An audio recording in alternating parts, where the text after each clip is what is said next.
Wow. This is Defcom. We come to you once again. Across Africa, in this era, institutions are either holding nations together or watching them fall apart. From the coups in West Africa to the political uprising in East Africa, to constitutional pressures, but also to judicial flashpoints. The story of Africa's institutions, it's a story of institutions under pressure. Only few men on this continent have been able to stand firm at the center of that tension. Among them is Chief Justice Emeritus David Maraga, remembered globally for presiding over the 2017 presidential election nullification in Kenya. Today on DevCom Africa, we look at the leadership crisis on the continent. We look at the future of constitutionalism. And with us in studio, it is the man himself. Thank you. Justice Maraga, welcome to DevCom Africa. Thank you. Thank you very much for having me. It's a pleasure to be with you this morning. Asante sana. Most of us just saw you on TV. Okay. You know, we're in full judicial combat. So it's really an honor to see you in person and host you on DevCom Africa. In civilian, as it were. Yes, exactly. So this is DevCom Africa, where we look at Africa's development agenda. We also look at, the centrality of communication. Today we'll be looking at institutions. What are those basics across the continent that institutions need to have for us to have an Africa that keeps progressing forward and we don't keep relapsing? But as tradition is, I don't know if you remember growing up, you're an elder. We look at you as an elder. When we grew up, there's a way you told us stories, in an African setting. I don't know if you remember how the setting was. The setting was normally, an elder. It's seated in his hut and around a fire, and the young people who come to consult. Exactly. And stories of wisdom were told, stories of African heritage were told. Yes. So as culture is, this is the DevCom Matchbox. Oh, okay. So it will be an honor. You can join me for you to just strike a matchbox to light the fire for us to be able to light our conversation today. Ah, okay. You want us to take us back to the old days? The old days. We are forgetting our culture. It was very rich. Okay. Yeah. Although we didn't light fires with matchboxes. Yes. We rode them. Oh. Yeah, with... Wow. You've done one strike. Wow, there's a fire. Thank you for lighting up our conversation today. Thank you. Asante sana. Have your seat. Also, another thing, a lot of my colleagues are Gen Zs, and I tell them in an African home, we all had a drum. This was our coffee table. Any African home, we found this. And today we request, just give us a beat. Okay. Yes. A beat, African beat.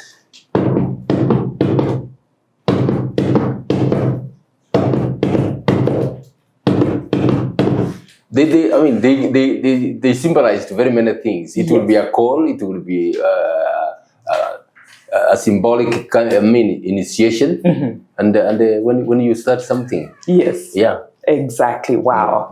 That was a nice rhythmic, slow beat. Looks like it's calling people together and communicating a particular message. Correct. So, Justice Maraga, how do you interpret Africa's current institutional breakdown?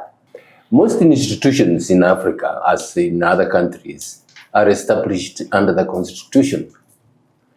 So the framework in most African constitutions that I have perused is quite good, fantastic. The problem is the people who man those institutions.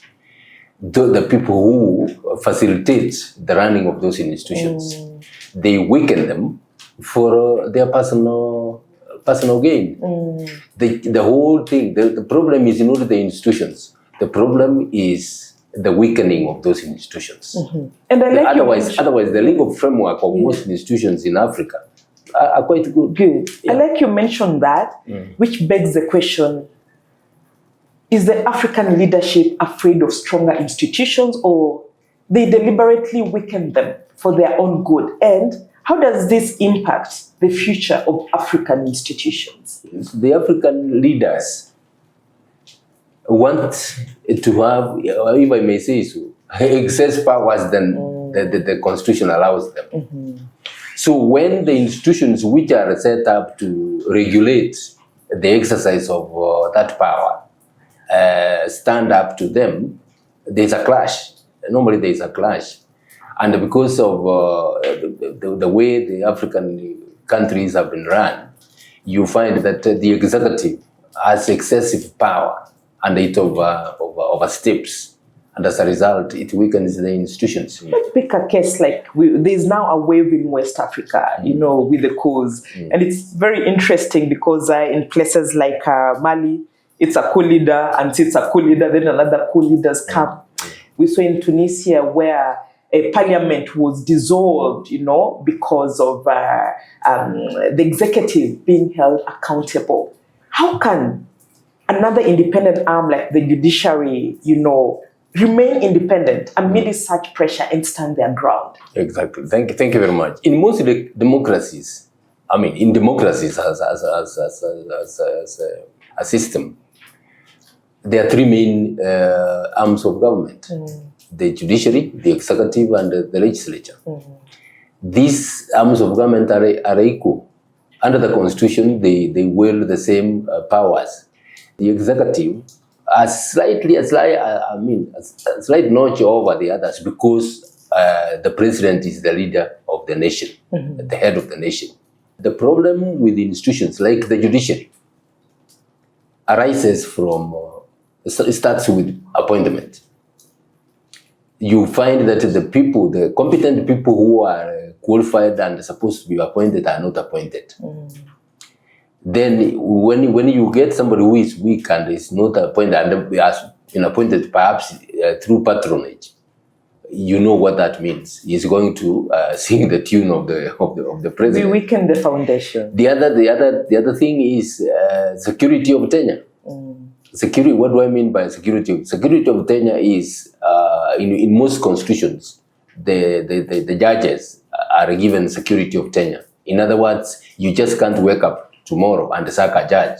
You've got to go through a process. A long process, and prove your case. Why that is important is it gives the judge the confidence and the security to make decisions, some of which may be unpopular. And some people sometimes think that that security of tenure is for the benefit of judges. More often than not, it is for the benefit of the public. Because when a judge is secure, he knows that he will make the right decisions without fear of reprisals. Exactly. And the other important thing with the judicial independence is funding.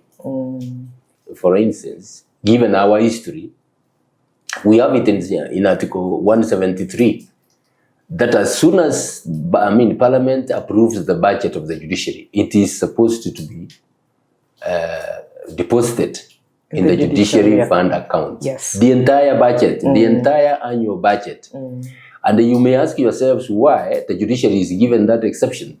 Because of the decisions it makes against, some of them against the government, when the government wants to weaken the judiciary. Because they know that you can't sack judges, you can't sack the CJ. What you do is to frustrate the institution so that they are not seen to be independent. I experienced that. We remember the frustrations with funding, because then where there is no funding, institutions will struggle to operate. And it's a very sad thing you mentioned, Justice Maraga, because then we weaken institutions by design. By design. Yeah. The whole exercise was meant to hit me because of the stand I took. The people who were suffering actually were the people who were the citizens. Exactly. Cases are delayed, and we don't have enough judges and magistrates to hear those cases. At the end of the day, it is the public who suffer. Justice Maraga, you're remembered globally for nullifying the 2017 presidential election. We've seen on the continent other arms like the judiciary, they'll sing to the tune of the executive. For one moment, you stood with the people and you stood firm without really caring what will happen next because your commitment was to the republic. How was that moment? Were you afraid what will happen next, or you were at peace with the decision? Thank you very much. I've been asking that question many times. As a human being, I don't fear when I'm doing the right thing. My fear actually arises when I am in doubt. I thank God for the courage. I don't fear. Yeah. I want to do the right thing. So the 2017 presidential petition came. We looked at it as the law requires. What is the evidence that has been there? The challenge was that it was not transparent, it was not accountable, it was not verifiable. The evidence showed that it was actually not transparent. Yeah. An election is not an event. An election is a process. How do you arrive at those figures? And you set a precedent on this continent because after 2017, in 2020, Malawi went down the same road. Yes. And a lot of credit was given to Kenya's case. You gave courage to other nations. Yes. So is judicial courage teachable, or it's something that is really dependent on, individuals, someone like a chief justice?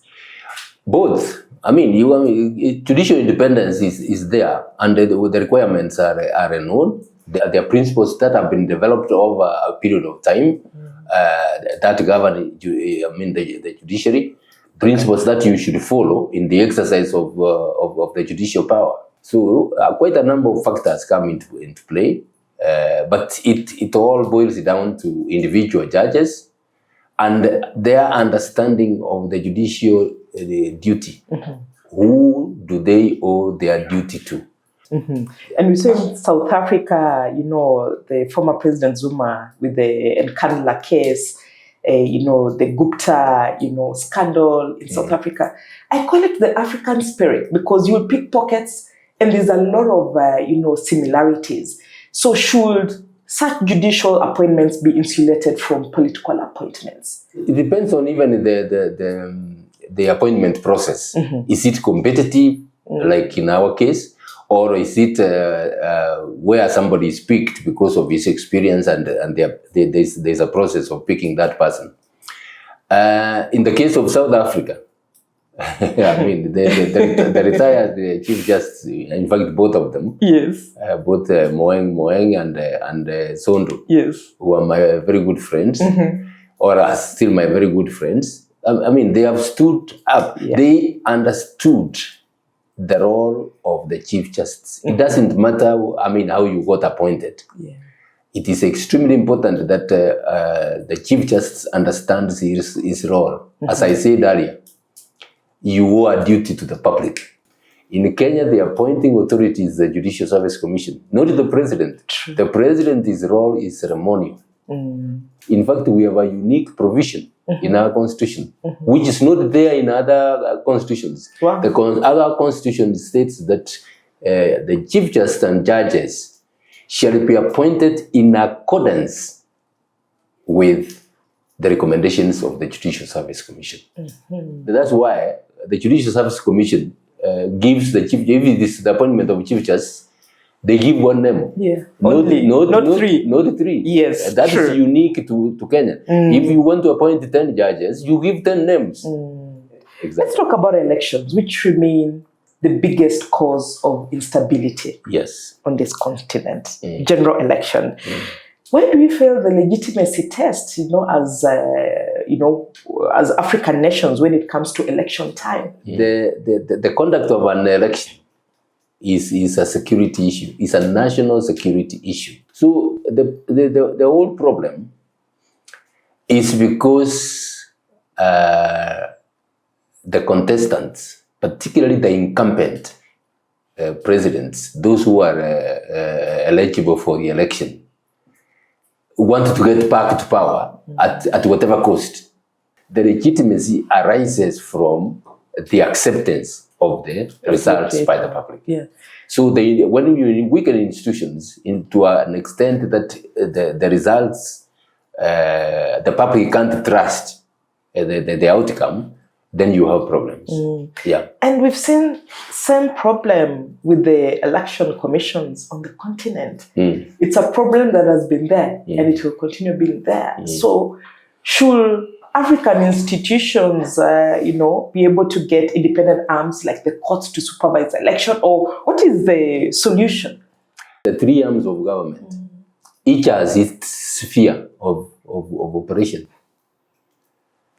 When they overstep, and in most cases it's the executive, when it oversteps, you have challenges. And the whole process of the weakening of institutions is because the executive wants to overstep its sphere.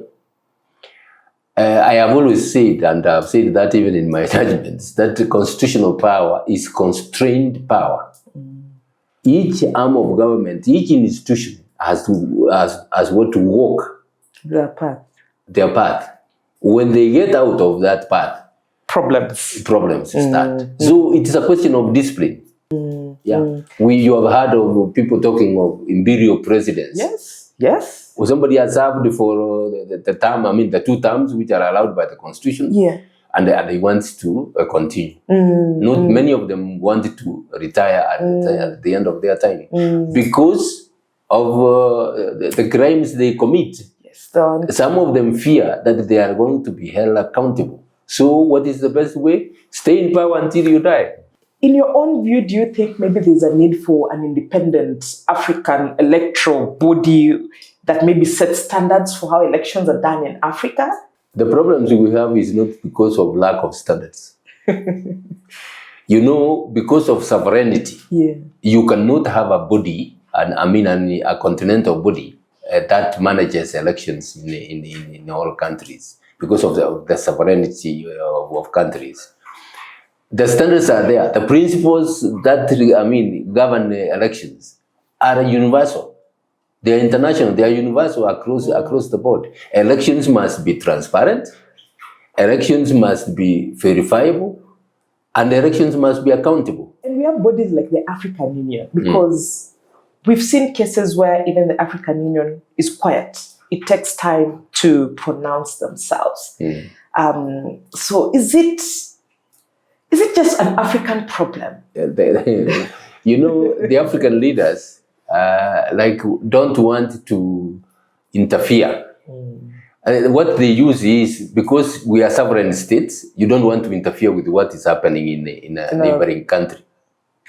So what do? They can see the problems that are in a country, but they don't want to speak out. They don't want to come together as the AU and condemn, for example, something that has happened in a country. It is public knowledge that we had problems in Tanzania. The African leaders don't want to condemn that. It's like they are protecting each other. They put personal interest ahead of national interest. I remember in DRC post Kabila, when there was a lot of complaints with the Tshisekedi over the same things, and it even took time for other African leaders to congratulate him because opposition raised very pertinent, issues. So then it leaves, the fighting to the civil society, I guess. And now we are seeing the uprising of young voices on the continent saying, you know what, we must be heard, and we must be heard now because the current depends on our future. But is it the best way? It's a problem of governance. It's a problem of governance, and in most cases, everybody wants to elongate his term. Term elongation is a major problem on the African continent. When it is constitutionally limited, we have seen African countries where amendments have been brought. And the term limits have been removed. In Uganda, our neighbors. Have been removed. In Kenya, there was even an attempt. There was somebody who came up and said, look, let's extend the term from 5 to 7. All that is those who are in power would want to extend their terms. And you have cheerleaders cheering on when they understand the Constitution. Most of them actually have very solid legislative backgrounds. They are governed. They are guided by personal interests. those ones, like if I want the current government to continue, there's a lot I'm getting, benefiting from there. It is the cartels, those who are gaining from the current government unfairly, are the ones who would want it its term to be extended. Yeah. So do you think morality and accountability still has a place in African politics, whether it's current politics or future politics? Is it possible to attain morality in our politics and accountability? Morality is everything. Our legal systems are underpinned by the moral values of our society. When those moral values are adjusted, thrown out, the government performs the way it wanted to perform. Yeah. So is it possible to achieve a Rwanda across the continent? We've seen what President Kagame is doing. There's a Imihigo performance contracts. If you're found in corruption, the law is very clear. We have a good case study. We have a good case study. And especially if you digitize the processes, the main problem in Africa comes from procurement, especially procurement of contracts. The old way. The old way. Things. They are opaque. The people who are awarded tenders, they are awarded tenders which they sell. They are incapable of performing. There's a joke on the onset of devolved governance. Some counties, these are stories contractors were giving. So you've been given a road, it's a long road. Then you start from the east. You don't know the other contractor is starting from the west. Then you meet in the middle. Same road, same contractor. And money will be paid, which is a very sad case. And why I pick Rwanda, a lot of other African countries, they say Rwanda is just the size of Nairobi County, so it's easy to manage. Is it about size or is it about values? Leadership values, despite the size.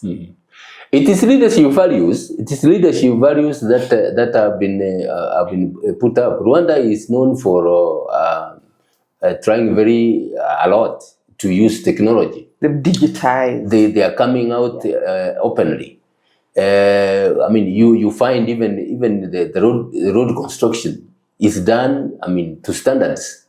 President Kagame, give it to him. Has tried to institute some discipline in the running of the institutions. There are problems. There are also its own problems, especially in the earlier years. Yes. It has had its own human rights problems. Sure.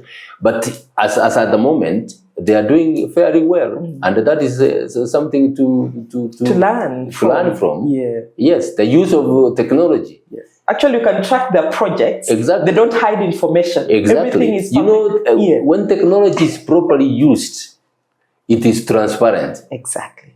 And the transparency is what gains public confidence. And it's cost effective. It's cost effective and efficient. Yeah. And transparent. Exactly. Yeah. Yeah. And I'm happy we are talking now on the issue of even just tools or innovations that are very cost effective. We have the issue of debt. There's a debt crisis on the continent. Yes. Every country just wants to borrow. You borrow against this project, the project is not done. Citizens are paying interest, repaying back the loan for a project that never happened. It is done, again we borrow. And we've seen Kenya, we've seen Ethiopia, we've seen Zambia, Ghana. It's a debt capture. Are we just obsessed with borrowing money? Everything again comes back to the governance system. Yes. Borrowing is not the problem. The problem is how you utilize the funds that are borrowed. Countries world over borrow. There are many countries which borrow and they borrow for development, and you see the development that is there. Yeah. Now, especially when you run the economy down, like ours has been run almost to a halt, you don't have income. You don't have income generating enterprises or businesses in the country, so you can't get tax. So how do you run your affairs? You want to borrow. You want to borrow even for current expenditure. Yes. Oh my God, it is sad. It is sad. In our country today, over 70% of the national income goes to servicing debts. And it is all as a result of the wastage in government, the theft. It's not even theft. Yesterday I was speaking somewhere and I said, look, in Kenya, the government is not stealing, it is looting. You see, like we read recently, the auditor's report. 300 billion shillings that cannot be traced. Yes. Just disappeared in thin air. It disappears into thin air. Which is impossible. Money cannot disappear in thin air. That's what I call looting. Yeah. That's what I call looting. Yeah. When you go as far as taking as much as 300 billion, you know what that means. Yeah. So the problem of debt on the African continent, the debt distress that comes, is not. It's all related to the governance and the utilization of the funds that have been borrowed. Yeah. And it's so sad because I'm happy you talk about even our own income streams locally. Our focus is not even on strengthening and guarding our local, revenue streams. We leave them to run as they run, whether it's people at that bottom level to run it. But every day we are working so hard to work on, borrowing. What do we need for? It's almost like a fiction movie. The time spent on an issues vis-a-vis the time spent on very real issues. What is the state of devolution today? 13 years into devolution. What is there to show? We devolved the corruption. That is what is there to see. Yeah. That is what is there to see. It is very, very sad that the governance system that we have doesn't want to be accountable, doesn't want to call the officers to account. And that is the problem we have. That's the problem we have. So we must start from the basics. Yes. We need to really rewound that wheel and start from the basics. Exactly. Okay. Justice Maraga, tell me your favorite number, your first favorite number. Between 1 and 10. 6. 6. Why 6 out of curiosity? It's not halfway. Yes. Yes. It's somewhere there. 6. Okay. I'll ask you to pick one card. One card. Just pull out one card. Yeah. Okay, I'll have it. Wow. It's very interesting, the card you picked, the first one. Technology and digital communication. What is the role of technology in powering governance in Africa? Just what we've stopped talking about. Transparency and efficiency. Technology, when properly utilized, agendas transparency and efficiency. Seychelles have adopted technology also. Exactly. And it's doing wonders in how it's spearheading service delivery, in the country. Okay. Second favorite number? Okay. Number 8. Okay. So once again, I'll ask you to just pull any cards. Yeah. Okay. It is here. Wow. It's about accountability to communities. What is the importance of institutions in Africa being accountable to the communities they serve? The institutions are all set up to offer service to the people. Some services are community-based. That's why in our constitution we have public participation. Yes. You go to an area, if you go to Mandera, the challenges that the people face in Mandera are different from those ones faced in Kisumu. So when there's an institution in a community and the institution has no regard whatsoever to the concerns of the community, you will have challenges. You will have challenges. Yeah. Exactly. Not listening to the needs Not of communities. listening to the need of the people. Sometimes you want to go there and say, look, I think these people need, this is what they need. Yeah. You want to design it in such a way that it enables you to steal. You've already worked it out. You've worked it out. Exactly. You just go with your model and you don't even think about, you don't consult, and you want to do that. At the end of the day, I mean, you will find the community revolting and telling you, look, we're not part of it. We are not part of what it's your project, not ours. Project, yeah. Exactly. Last card before we pick other questions. Okay. Number 9. Okay. So again, just pull out any card. Okay. Okay. Gender and inclusion. What can we do to make women voices more visible in governance stories? Implement the Constitution. It's very in our case, clear. gender equity is very well provided for in Article 27. 2/3. Not more than 2/3. It should be from the same gender. Yeah. But that is not adhered to. That's one other decision I made, and I was very unpopular. I remember. Especially with the elected leaders. when I recommended that the parliament be dissolved. Yeah. It's a question of implementing the Constitution. It's a question of implementing the Constitution, and that is the problem that we have. Yeah. Why is this important? There are roles women play very well. There are roles men play very well. When you bring the two together, when you combine the two, a government is supposed to operate very well. True. Okay. How can Africa build justice systems that protect citizens, especially youths, from violations during political heated moments? Yes. One other thing we should understand, world over, because of technology, because of enlightenment, the young people know their rights. They know their rights.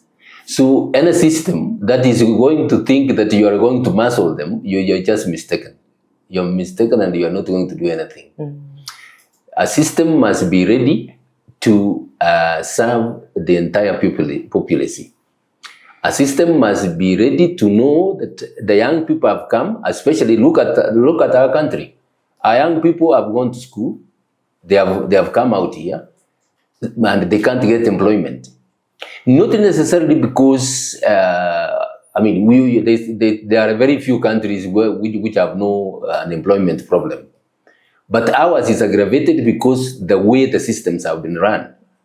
And you're churning out graduates. Skilled young people. Some of these people come out of college. First of all, they need to survive. Yeah. A hungry person is an angry person. True. So if you can't provide a system that will provide a livelihood to them, you will have problems. You will have problems, and that is what we are going through. A system that does not think about the future, does not think about the youth, does not think about the children in school. It's bound to fail. It's bound to fail. My appeal to the African countries is, let us wake up to the reality. You can't ravage the environment, you can't ravage the economy, and then you want to gag the youth, and you don't want them to express their views. Yeah. That is not going to work. And they've read the Constitution. When they know. They have read the Constitution. Yesterday, there's somebody I was being told, who wants the Constitution, our Constitution taught in schools, and to be an examinable subject right from primary school. But is Africa ready for young people? Because it's a case that is replicated across the different markets. When the young people are speaking, the old guard really wants to silence and create fear. We've seen the killings. Are we ready? This is a youthful continent. Africa is young. Exactly. Are we ready, Justice Maraga? Now, those systems will want to continue. They will not want to yield power to the youths. They don't want to yield power to the coming generations. We keep telling our youth that you are the leaders of tomorrow. When is tomorrow going to come? The youths are Now. saying now is the time. So that's the problem. Yes. As they usually say, as a leader, you must know when to exit the stage. Exactly. But when you overstay, Yes. it can swing whichever way. Exactly. It can work temporarily, but it can also boomerang, Yes. in your face. And it's sad because we've heard of nations where cartels even decide who becomes a minister, who becomes a principal secretary, who becomes an MD of a department. The power they have in running systems. And a president, you're handcuffed. You can't do anything. Yes. So we've talked about Rwanda and Mauritius, about digital governance, which is good. Then your transition from Chief Justice to a presidential candidate, Justice Maraga. It's a very unique one. Everyone was shocked. And I remember on social media, political analysts, people were asking, wow, will he manage the murkiness of political environment in this country? Are you ready to put your boots in the sewage? Yes. I'm ready to do that. I'm ready to do that because the governance system in this country, if it is allowed to continue, this Kenya will become a failed state. Kenya will become a failed state. Look at what happened last year. What were the youths protesting against? A finance bill that doesn't care about their welfare. A finance bill that is not allowing them to earn a living. I came to this space because I thought, let me play my part. And as it were, get the country back on its rails. What is the problem in Kenya? The problem in Kenya, I can attribute it to two challenges. We're not following the Constitution. The Constitution is not followed at all. If we implement the Constitution, if you understand that education education for children is a constitutional right, you will plan to make sure that children are in class.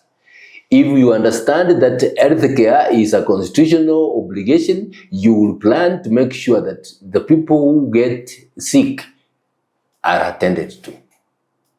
But when you don't care about those things, you create a crisis. So my reason for coming is I saw a need. If we can implement the Constitution so that we will deal with impunity, so that there is no big man syndrome. Nobody comes and tells you that I know so and so. State capture. The other major problem is corruption, the looting of public resources.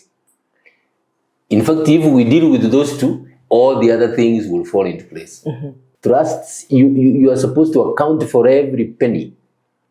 Absolute honesty in the utilization of the resources is what is required. And unless we have that culture, we are going to lose this country. You'll be inheriting a system that is almost at rock bottom, which it means taking time to rebuild those structures, taking time to work on our GDP, taking time to get even the public service to lead from the front. That may be your entire first term. But also you're inheriting a lot of rot. Government is about the human resource pillar also, Justice Maraga. And as they say, with new leadership, it's almost impossible to uproot everybody at once. So what are the steps you will take to turn around this wheel? If we have to talk about your first, year in office, what are those steps you'll put in place? The major problem we have in Kenya, the looting of public resources, is budgeted corruption. That's the first thing I will stop. And it starts from parliament. It will have to start from even from the executive. Yes. You will stop when the departments come up with their budget proposals. They will have to be looked at critically, and then have a follow up. And as somebody has said, or as it is, read the Riot Act. Read the Riot Act and say, look, I've placed so much resources in your hands. I want you to account for every penny. You don't account for it, I mean, the law will take its course. And we will have a system. As you said, it will take a bit of time. But you know, and again, one other thing I'm very, very confident about. Once the public sees what you're doing, the support. Once the public trusts you and see that, I mean, there are challenges here. We don't have money, we have challenges here. But this government is trying. They can see what you are doing. They will support you. Exactly. Yes. Another big problem.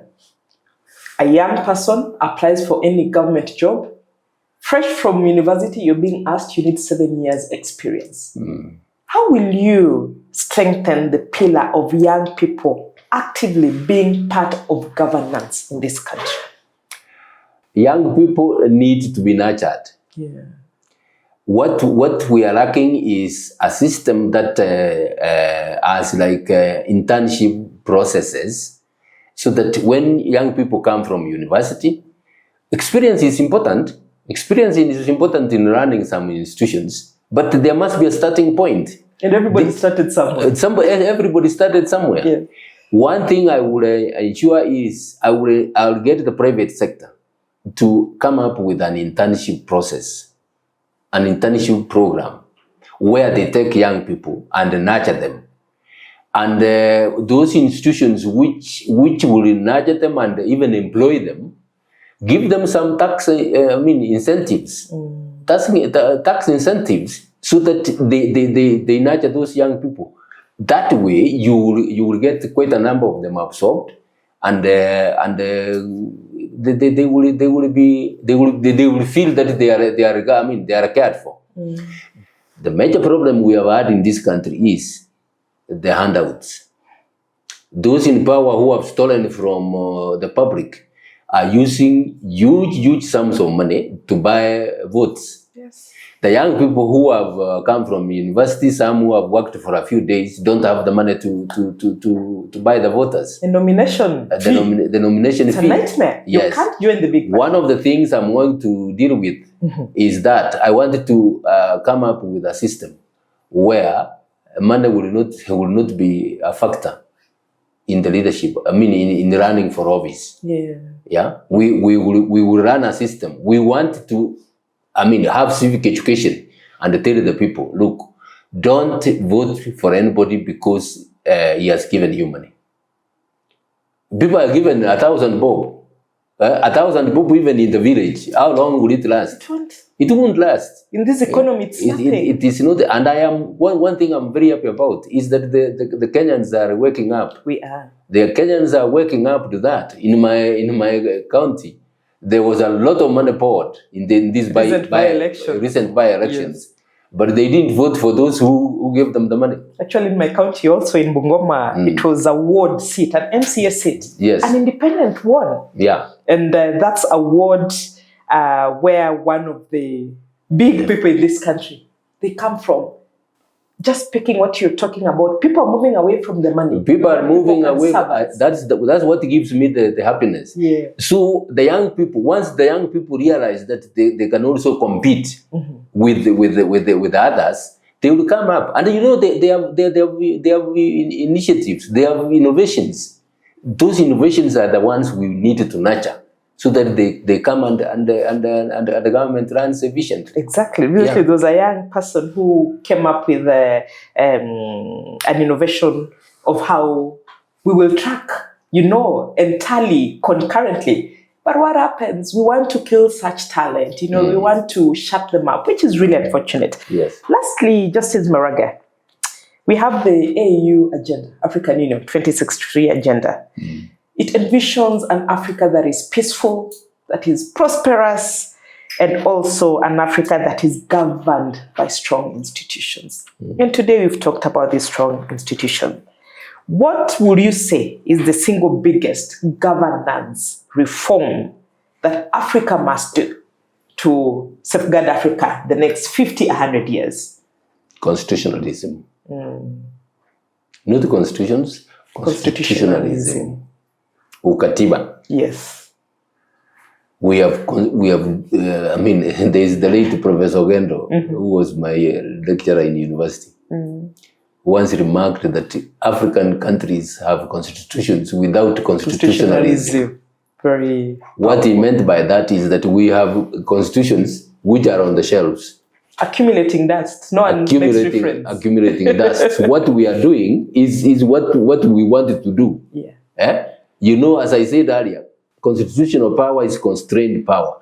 The leaders don't want to walk their path. They don't want to keep to their lane. They want to go all over. And that is what has caused the problem. What Africa requires is constitutionalism. And that's what I am aspiring to do in Kenya. That's what I'm aspiring to do in Kenya. Enforce the law, have a rule of law. When you have a rule of law, every institution, the institutions have their mandate. Like in Kenya, we have commissions, constitutional commissions that have been established. If those institutions are funded, they are manned by competent people, and they are allowed to discharge their duties. Zero interference. Zero interference. We will have a working system that everybody will be happy about, and that's what I want to instill in Kenya.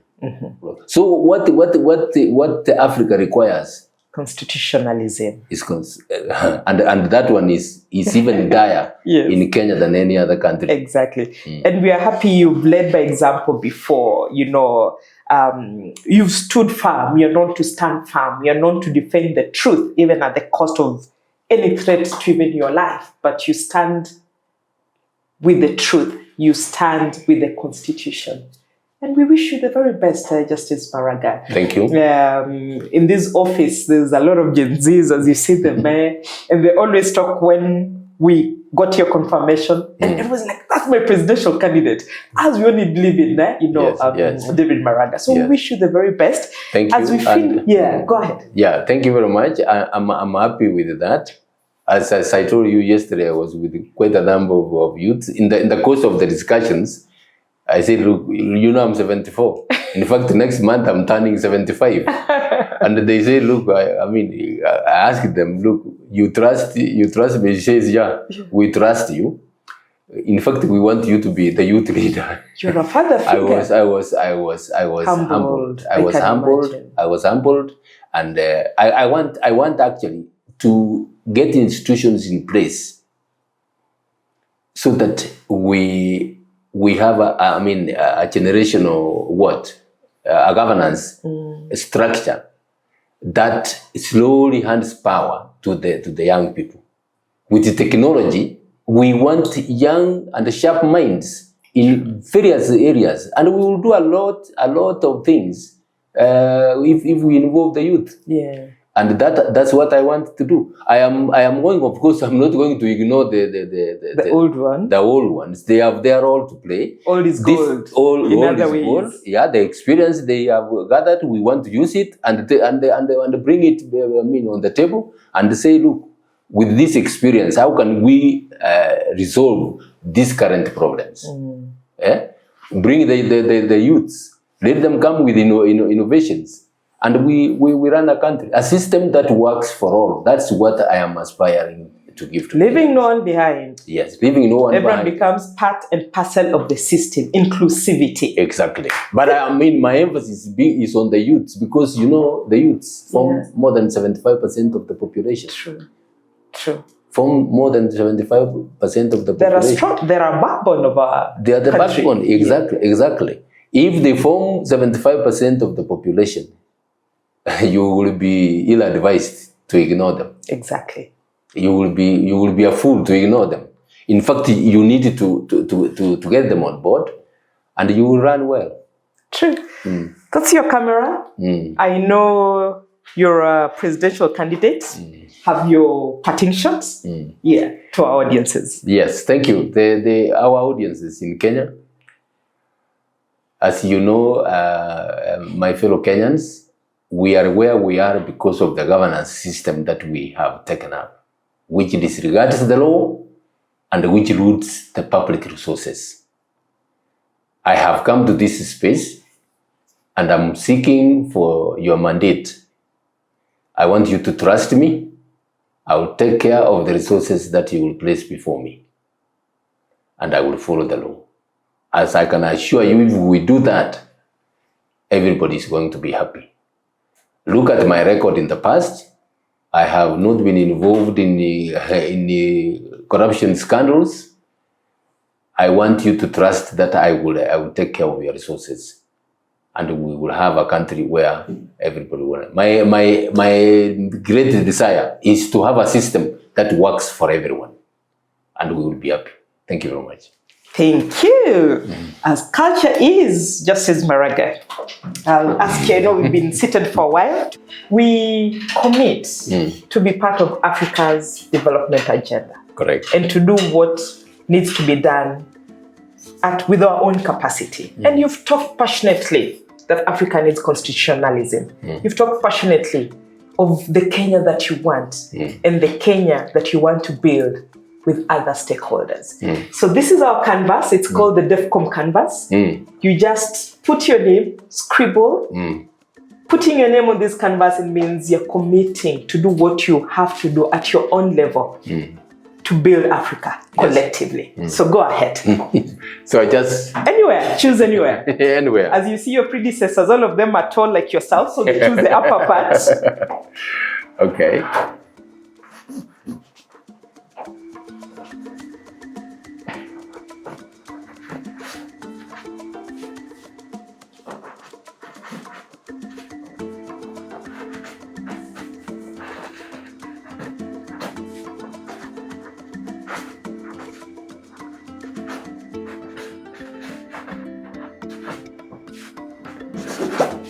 Wow. Thank you. Thank you very much. Join me here. Yes. We also have something little for you. As African culture is, a guest will come, we'll get you some chicken. You go with it. We get you, some sweet potatoes, if you remember, or some matoke. Okay. So, got you something little from DevCom Africa. Thank you. Thank you. We know you're a man who writes a lot. We hope that these resources may be part of your resource center. Thank you very much. Okay, that's it. Thank you very much. As Justice Maraga has said, Africa needs constitutionalism. And the Africa we want depends on the choices we make today. Together we need to push for strong institutions, accountable leadership, and progressive governance. To our DevCom supporters, viewers, followers, thank you so much. Justice Maraga, it was an honor to have you today. My pleasure. Asante. And we wish you the very best. Thank you very much. Asante. Thank you very much.